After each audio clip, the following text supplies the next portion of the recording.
A dini që një shqiptar po restauron, pra po merr pjesë në restaurimin e një prej burgjeve më të famshëm të Italisë, më të famshëm të Europës dhe i famshëm dhe për historinë e shqiptarëve, burgun e Ventotene. Emanuel, nga je? Nga Malësia Madhe. Nga Malësia Madhe. Sa kohë që po punon këtu? 3 muaj. Ku ke shku përpara? Përpara nga në Francë. Në Francë, edhe nga Franca në Itali.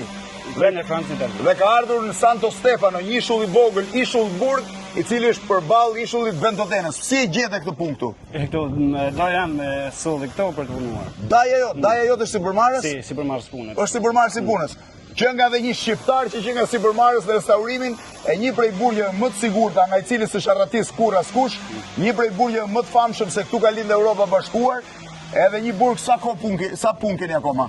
Mund të jetë ka shtatori mund mbarojnë 3-4 muaj. Nga shtatori mund mbarojnë. A e dini që restaurimi këtij burgu i ka kushtuar qeverisë italiane 80 milion euro dhe Bashkimit Evropian. Tani nuk e di se këtu s'ka spak, po 80 milion euro për ta kthyer në qendër europiane. Je i kënaq në Itali? Shumë i kënaq. Tani i kam marrë dokumentet shumë i Një kënaq. shqiptar edhe në restaurimin e një prej burgjeve më të frikshëm të Italisë. Ishte shumë kënaqësi që të takoj. Faleminderit. Sot stafin tuaj. Kalosh mirë. Opa, nga po Instagram.